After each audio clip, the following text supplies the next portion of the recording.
Hey guys, so I wanted to get on here and give you guys information on the three main divisions of college sports that are governed by the NCAA: D1, D2, and D3. D1, let's start there.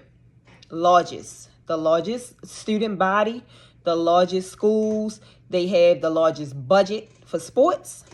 They supposedly recruit the five-star athletes, the best. And they offer the most full rides. D2, slightly smaller. They do offer partial scholarships as well as full rides, but mainly partial. They do compete though. They compete just like D1. They compete a little on the regional level, but it's very competitive. Now D3, that's like the smallest enrollment schools, mainly academic schools. They do not offer athletic scholarships. This is for people who want to be involved in sports but have less pressure. They're mainly academic students, but they still competitive and want to play. That's D3. They offer a lot of academic money as well as merit-based financial aid. So don't knock D3, especially if you're not looking to play beyond college. You smart as hell, D3 is where it's at. Now, a lot of people, they just, I want D1, I want D1. It's not that serious, y'all. Because one thing about these sports and these coaches, when you nice, you nice. They will find you. I know people be like, they ain't gonna find, but they actually will. It's all about you and how you market yourself. D1, yes, it's good to go D1, of course. If you get a D1 scholarship and it fits you, it fits your child, of course. But don't just choose it just because it's D1, because it could be the wrong school for your child. Why you think all those kids in the transfer portal? They came from D1 colleges. There's some D2s in there as well, but a lot of the kids are from D1. Why you think? It wasn't a right fit. People really don't do their research. As soon as they get the offer, they, sign on the dotted line. You got to check the roster. You need to see what type of situation you're going into. Who is already playing your position or your child's position? How many students do they already have at that position? Because that's going to affect your playing time. You need to also look into the coaches. What's the coaches' backgrounds? Where the coaches came from? Like, did they play in college? Did they play professionally? Would that coach be a good fit for your child? Would that college be a good fit for your child? Go on the visit. You have to go on a visit. Do not just send your child to college without going to visit the college. Please visit the college. You want to check the atmosphere. You want to, go to the cafeteria because one thing they're going to do is eat. You want to see what's around the town, what's near the college, because more than likely they're going to be traveling off campus. How is the housing situation? Most athletes, they room up with other athletes. They try to put them together. That's what they try to do. But then you have some that get their own place on campus. Now, when you're an athlete, you're supposed to stay on campus. You're supposed to stay on campus. Just know that. So some people, they don't even want to stay. They don't want to stay with nobody. They don't want to stay on campus.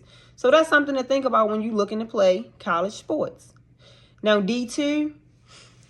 Okay, so they're going to pay for your room and board and all that too. Like I said, it's a lot of partial scholarships. So you need to be smart. You need to have some academic scholarships to back that partial athletic scholarship. And then, hey, it's basically like a full ride. That's why I say grades are very, very important when it comes to college, period. Academically, if you're not looking to really go to the next level, of sports, then D3. Because you're not going to have that stress. You're not going to have that pressure. And you're able to focus really on your academics. And if you're smart, you can get a lot of money. And I'm talking about a full ride to go to college. And that's the ultimate goal, regardless if you're playing sports or not. The goal is to be debt-free when you graduate. The goal is to go and not be stressed out about anything. You want to enjoy your time on campus. You want to enjoy your freedom. This is the first time you by yourself. You know, your children going to be alone. You know, they want to enjoy their freedom. And the parents don't want to be stressed out when their kids go to college. Like, we don't want to be worried, thinking, you know, what are they doing? How they going to eat? And that's just not a good college experience. So parents, please, please, please do your research on the 3 divisions. Everything I've stated is listed on the NCAA's website.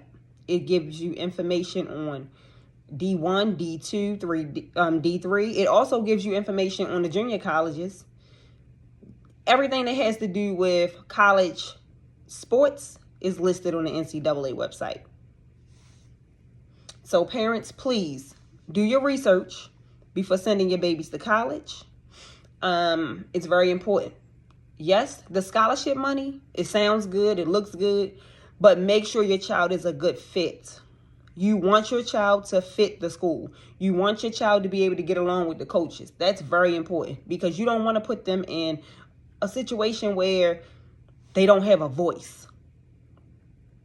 They're not able to talk and, you know, express themselves. College is about being mentally strong. Regardless if you're playing sports or not, you have to be mentally strong because you're going to go through some adversity, some type of way. You're going to go through adversity. It's a given. You need to know how to handle it, or your babies need to know how to handle it. So please do your research before sending them to college. Like I said, D1 offer the most full rides. D2, a lot of partial scholarships, but they still have some full rides now. D3, that's their academic money. That's their academic money. But you can still play sports. And it's competitive. Don't think that D3 not competitive. Now, D3 is definitely competitive, but it's really focusing on their academic money and those academics. So if you want to be, example, if your child want to be a doctor, he ain't thinking about playing no daggone sport and when he graduate college. D3 is the way to go. You see what I'm saying? Because he at least going to get the first 4 to 5 years. That's free. Now you work your tail off and you go from there. Simple. Y'all feel me? So if you guys have any questions, like I said, all of this is listed on the NCAA's website.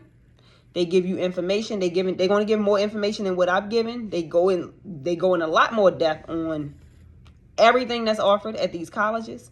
And it's so many sports, stuff that y'all wouldn't even think that's considered a sport, that you can get money for to go to college. I'm talking about bowling. I'm talking about racquetball. I'm talking about playing an instrument.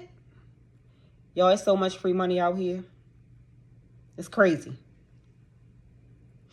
But thank you so much. If you got to this point, and if you still have questions, hey, if you still have questions about the divisions, D1, D2, D3, please leave them in the comment section, and I'll definitely get back to you and answer them. And like I said, if you have a high school athlete that's looking to play at the next level, know the differences between the divisions. Look up those schools, look up those coaches, look up the roster, and know who's already at the school, know what type of situation they're getting into before you even waste your time and apply. This is all about not wasting time, not wasting money. Be intentional. Be very intentional when applying to these colleges. Thank you guys so much for listening. I really appreciate it. Please like and subscribe.